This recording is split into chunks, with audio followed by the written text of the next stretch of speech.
भाई दीपक कुमार नायक और एक वीडियो के साथ। तो आपने देखा कि भाई आशीष दो वीडियो डाले हैं हाल ही में। एक वीडियो था उनका जो 12 साल से लहू बहने की जो दिक्कत थी, जो शारीरिक दुविधा थी, वो किस तरीके से यीशु को छूने से उसको चंगाई मिली। और उसके पीछे उन्होंने बहुत सारे रीजन बताए जो कि आपको इंटरेस्ट लगा होगा। काफ़ी इंटरेस्टिंग था क्योंकि ऐसा रेवलेशंस कोई अभी तक दिया नहीं है, लेकिन उसके पीछे बहुत सारे कमियां भी था जो हमें इस वीडियो से समझने को मिलेगा। मेरा आशीष भाई से कोई पर्सनली दुश्मनी नहीं है, अच्छी बात है वो वीडियो बनाते हैं, लेकिन वीडियो के साथ साथ हमें ये समझना पड़ेगा जो हम शिक्षा दे रहे हैं क्या वो शिक्षा सही है, क्या शिक्षा में कुछ कमी है। तो चलिए इस वीडियो से हम देखते हैं। तो देखिए, आप अगर उनका वीडियो देखोगे, मैं तो सिर्फ क्लिप कुछ डाल दिया, तो उस वीडियो से मैं कुछ समरी आपको निकाल देता हूँ। जैसे कि उनका जो समरी था उस चीज़ों में उन्होंने बताया कि जो हिंजे से जिद जो कि हिब्रू वर्ड है जिद, जिसको छुआ उस औरत ने, वो रिप्रेजेंट करता है 613 कमांडमेंट, जो तोरा में 613 कमांडमेंट दिया गया था ओल्ड टेस्टामेंट में, वो उसी को दर्शाता है। और उन्होंने बताया कि वो शायद मलाकी 4:2 पढ़ी होगी और उसने विश्वास किया कि यीशु ही वो मसीहा है जिसका अगर मैं हिंजेस या तो जो कपड़े को अगर छूंगी तो मैं चंगी हो जाऊंगी। उसने उसी को पढ़ के फिर हम उनके हिसाब से, उनकी टीचिंग के हिसाब से उसने विश्वास किया और यीशु के गारमेंट्स को टच किया, तब वो चंगी हो गई थी। फिर उसके बाद उन्होंने बताया उस वीडियो में कि तुम चंगाई उसके लिए नहीं हुए कि तुम मेरा वस्त्र को छुए, लेकिन तुम्हारा विश्वास की वजह से तुम चंगाई हुए। तुम जिस वस्त्र को मानते हो कि जो ओल्ड टेस्टामेंट का एक सिंबॉलिज्म है, जो लॉ है, जो व्यवस्था है, उस व्यवस्था तुम्हें चंगाई नहीं दिया, लेकिन तुम्हारा विश्वास तुम्हें चंगाई दिया। जो पांचवा उनका पॉइंट था जो समरी में, यीशु ये बताना चाहते थे कि एक मैसेज देना चाहते थे कि हमें कि व्यवस्था तुम्हें उद्धार दे नहीं सकता, लेकिन मेरे पर विश्वास से तुम्हें उद्धार मिल सकता है। तो ये था उनका समरी। अगर आप वो वीडियो पूरा क्लियर आप देखोगे क्लीन, लेकिन इसमें थोड़ा सा हम समझते हैं जो 613 में थोड़ा सा उनका वीडियो में समझ नहीं पाया था, तो उस चीज़ को मैं थोड़ा क्लैरिटी करता हूँ और मैं क्लियर करता हूँ इस चीज़ को। जिद जो है वो हिब्रू वर्ड है। अगर हम बोलेंगे जिद क्या है तो मैं बता दूँ, ये अगर हमारी भाषा में देखें तो सॉल है या तो टावल बोल सकते हैं। जो टावल है उसको हम लोग जैसे जिद है, उसको जो हिब्रू में प्रोनाउंसिएशन जिद है इंग्लिश में, लेकिन जो वर्ड यूज़ किया गया, टर्म यूज़ किया गया है, वो उसका न्यूमेरिक वैल्यू भी है। जैसे रोमन नंबर में भी न्यूमेरिक वैल्यू भी रहता है, उस तरीके से उसका वैल्यू है। तो वैल्यू को, ये जितना जो आप देख पा रहे हैं, ये वैल्यू को अगर ऐड करते हैं तो 600 निकलता है। ठीक है, सम करते हैं तो 600 निकलता है। ये वर्ड जिद जो हिब्रू वर्ड है न्यूमेरिक, उसका जो न्यूमेरिक वैल्यू है उसका 90, 10, 400 ऐसे करते हैं, 600 हो गया। फिर और जो बच गया 13, वो कैसा है, 8 थ्रेड, जिसमें मैं इस फोटो लगा दिया हूँ। 8 जो स्ट्रैंड है, थ्रेड है, जो बोल सकते धागा है, और 5 गांठ है। तो 8, 5, 13 हो गया, प्लस 600 तो 613। तो ये जो टावल है, जैसे कि हम बोल सकते हैं अपने भाषा में टावल के जो यहूदी जो पहनते हैं, उसका चारों किनारे ये जिद रहता है। जो ये कैलकुलेशन हम लोग करें 613, तो ये उनका सिंबॉलिज्म है कि हम ओल्ड टेस्टामेंट की तोरा का मान रहे हैं और उसका पालन कर रहे हैं। और जो आशीष भाई का कहना था कि वो पढ़ी होगी मलाकी 4:2, लेकिन हमें पता कैसे चलेगा? जैसे कि अभी मैं रॉन्ग थियोलॉजी उसका बताता हूँ। मुझे कैसे पता चलेगा कि वो जो औरत मलाकी 4:2 पढ़ी होगी? कैसे पता? ये तो खुद आज्यूम कर रहे हो आप कि मलाकी 4:2 पढ़ी थी, तो हम अभी पढ़ रहे हैं वही कलाम को, जो कि यू आप एज्यूम करो। अब एज्यूम करके किसी भी डॉक्ट्रिन को आप लॉजिकली करेक्ट साबित नहीं कर सकते। एज्यूम करना कि वो ऐसे सोची होगी, वो ऐसे बोले होंगे, यीशु ऐसे भी सोचे होंगे, ये हमारा खुद की एक डॉक्ट्रिन हम बना लेते हैं एज्यूम करके कि वो औरत ने पढ़ी होगी मलाकी 4:2। फिर उन्होंने कहा, जो मैं देखता हूँ मलाकी 4:2 में कोई जिक्र नहीं होता कि वस्त्र का किनारे को छू के चंगाई मिलेगा। जैसे कि हम पढ़ते हैं, अगर मलाकी 4:2 आपको लिखा गया है, but for you who revere my name, जो मेरा नाम लेके चलता है, the sun of righteousness will rise with healing in its rays. जो धार्मिकता का सूर्य उदय होगा, उसकी रेज, उसकी जो सूर्य रोशनी से आप चंगी हो जाओगे। तो इस तरीके से उसका ट्रांसलेशन है। लेकिन उन्होंने कुछ बताया कि ये जो विंग्स है वो देखा है तो कोई उड़ने वाला, या तो देखा जाए तो कोई बर्ड का उड़ने वाला किनारे वाला, या तो गारमेंट्स का किनारे वाला उन्होंने कहा, जो कि मुझे सही नहीं लगता है। फिर तीसरा पॉइंट था, Jesus never said you did not gate heeled because of garment. उन्होंने वीडियो में आप देखा, उन्होंने कहा कि यीशु ने उस औरत को बोला कि तुम मेरा वस्त्र छूने से चंगाई नहीं मिला। ये कहाँ बोला? ये तो आप खुद ऐड कर रहे हो। यीशु ने कभी नहीं कहा कि तुम मेरा वस्त्र छुए बल्कि हील हुए, लेकिन तुम मेरे पर विश्वास के तभी हील हुए। ये यीशु ने कभी नहीं कहा। और जो उनका थियोलॉजी रॉन्ग था, law draws you closer to Jesus but not beneficial for salvation. ऐसे देखा है तो अगर हम देखेंगे, यीशु से पहले तो लॉ था, लॉ एंड डिक्रीज था जो मोसेस दिए थे, तब क्या उनको उद्धार नहीं होता था? होता था। लॉ किस लिए दिया गया था, तो अभी हम समझते हैं इस चीज को। तो मैंने पढ़ लिया के ऊपर फोकस नहीं किया कि उसका क्या कंडीशन था। तो देखिए, मैं पहला पॉइंट बनाया हूं, the woman had a health condition of bleeding for 12 years।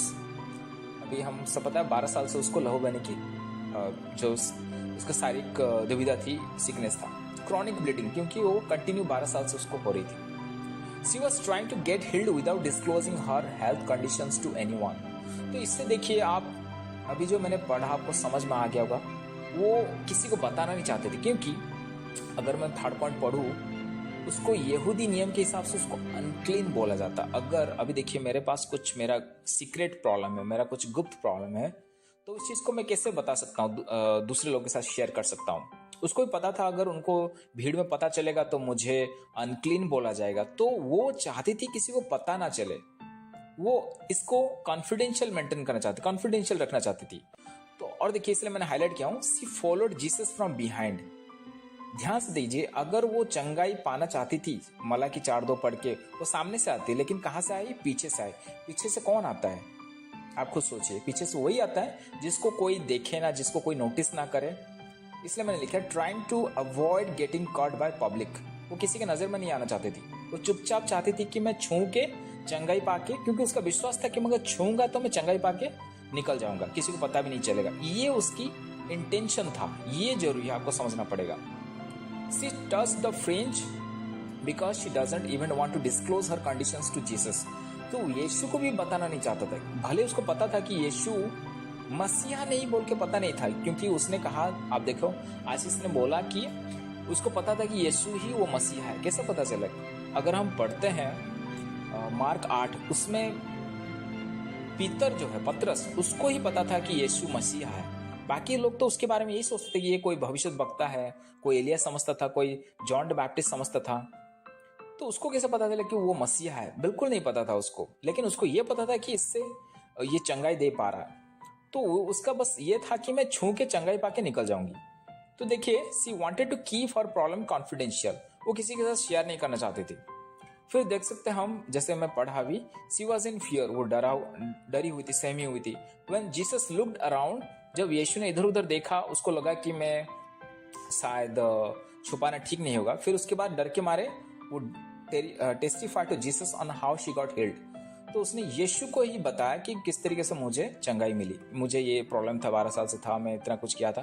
तभी जाके स्टोरी को तीनों जो गॉस्पेल में रिकॉर्ड किया गया। तो आप इसमें समझ सकते हैं कि वो इस चीज को कॉन्फिडेंशियल रखना चाहती थी, ये मैटर को, उसकी हेल्थ कंडीशन को वो किसी के साथ डिस्क्लोज नहीं करना चाहते, ना यीशु के साथ ना लोगों के साथ। जो आशीष ने बोला कि यीशु ने उससे कहा तुम मेरे वस्त्र को छुए बोल के तुम चंगाई नहीं हुए, लेकिन तुम्हारे विश्वास की वजह से हुआ। ये देखिए, वो खुद एक्स्ट्रा ऐड कर रहा है यीशु के बात के साथ। यीशु ने कभी नहीं कहा कि तुम इसके वजह से चंगाई नहीं हो कि तुम्हारा वस्त्र छुए बोल के। तो ये अपना खुद से ऐड कर रहा है, जो कि कंप्लीटली गलत है। तो अभी हम, ये लॉ सिर्फ हमें एक बहाना है, लेकिन देखा जाए तो लॉ बहाना नहीं है। लॉ यीशु से खत्म हुआ, जो कि हम रोमियो 10:4 में पढ़ सकते हैं। यीशु से ही खत्म हो गया लॉ। अभी हम लॉ को कैसे समझ सकते हैं? तो देखिए, मैंने लिखा Jesus Christ himself is law. यीशु खुद ही लॉ है, क्योंकि उन्होंने सारे लॉ को फुलफिल किया। उन्होंने यही कहा कि मैं लॉ को तोड़ने नहीं आया, ब्रेक करने नहीं आया हूं, लेकिन उन्होंने सारे लॉ को माना और उसके बाद अनुग्रह उनसे आया। तो अभी अगर हम यीशु के ऊपर विश्वास करते हैं तो हमने लॉ सारा पूरा कर लिया। If anyone believes in Jesus has already fulfilled the law by grace that we receive from Jesus is the key to salvation. तो उद्धार पाने का रास्ता क्या है? हमें लॉ, अगर यीशु के ऊपर विश्वास किया तो हमने लॉ पूरा कर लिया। हमें खतना नहीं करना नहीं पड़ रहा अभी, ना हमें साबत मानना पड़ रहा है। लेकिन हम यीशु के ऊपर अगर विश्वास करते हैं तो हमें वो सारा नियम जो यहूदी मानते हो हमें करने का जरूरत नहीं है। लेकिन क्योंकि बाइबल यही कहता है, अगर आप यीशु के ऊपर विश्वास करते हैं तो आत्मिक दुनिया में आप यहूदी हो, क्योंकि यीशु परमेश्वर का कलाम यही कहता है कि जो यहूदी है वो है चुने हुए लोग। तो अगर हम फिर भी जेंटाइल से अगर हम यीशु के ऊपर विश्वास किए तब भी हम आत्मिक दुनिया में उनके लिए यहूदी बन गए। और जो सच में यहूदी है लेकिन यीशु के ऊपर विश्वास नहीं करते तो वो आत्मिक दुनिया में जेंटाइल्स हो गए। ये आपने पढ़ा होगा। तो अभी हम समझ में आ गया कि लॉ किस लिए दिया गया इजराइलाइट्स को, to stay under God's discipline. देखिए, एक देश में अगर लॉ एंड ऑर्डर नहीं रहेगा उस देश का कंडीशन क्या होगा?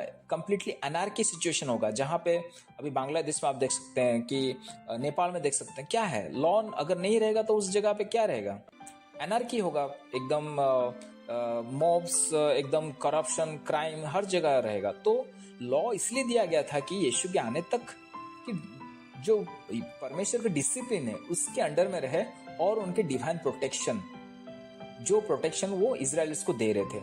जैसे कि बहुत सारे जो दूसरे कौम से थे, दूसरे कम्युनिटीज थे, उनको नहीं मिल रहा था, लेकिन यहूदियों को मिल रहा था क्योंकि वो परमेश्वर की कलाम से जुड़े हुए थे और वो बाचा बांधे गए थे, इसलिए बस उनको डिवाइन प्रोटेक्शन मिला। तो लॉ जो दिया गया था वो गॉड्स डिसिप्लिन और डिवाइन प्रोटेक्शन के लिए दिया गया था अंटिल द टाइम ऑफ मसीहा तक। मसीहा आने के बाद आपने लॉ, अगर मसीहा पर विश्वास कर आपने लॉ पूरा कर लिया, उसके बाद जो ग्रेस है जो यीशु से मिलता है उससे हमें उद्धार मिलता है। तो जो लास्ट में बोलूंगा, salvation is possible by faith in Jesus Christ. So ये था जो स्टोरी उसने जिस तरीके से इंटरप्रेट किया कि उसका हीलिंग क्यों छुआ, उसके पीछे जो रीजन बताया, मुझे लगा कंप्लीटली गलत है। क्योंकि थियोलॉजिकली हमें अच्छे स्टडी करेंगे तो वो वुमेन का कंडीशन को स्टडी नहीं किया कि वुमेन क्यों पीछे से आ रही थी, वो क्यों छुपा रही थी, क्यों छुप रही थी, वो क्यों जवाब नहीं दिया पहले आके, वो क्यों टेस्टिफाई नहीं, अपना टेस्टिमोनी नहीं दिया। जब उसको लगा कि मैं पकड़ में आ जाऊंगी तो टेस्टिमोनी दिया। लेकिन उसमें एक गलती हो जाता, अगर वो टेस्टिमोनी नहीं देता तो आज हम ये नहीं पढ़ते और वो पाप हो जाता। क्योंकि अगर खुदा ने उसकी ज़िंदगी में कुछ अच्छा किए तो उसको वो चीज़ टेस्टिफाई करना ही था। तो हम पढ़ते हैं वो टेस्टिफाई किया यीशु के साथ, यीशु को टेस्टिमोनी दिया अपना कि मुझे किस तरीके से चंगाई मिला। तो मैं मानता हूँ आपको सीखने को मिला होगा। नेक्स्ट वीडियो में जो आशीष भाई का जो दूसरा वीडियो था कि मूसा को परमेश्वर अपना चेहरा क्यों नहीं दिखा, वो भी एक गलत टीचिंग है जो कि जिस तरीके से वो इंटरप्रेट कर रहा था वो भी गलत है, उसका भी मैं खंडन करूंगा। शुक्रिया ये वीडियो देखने के लिए।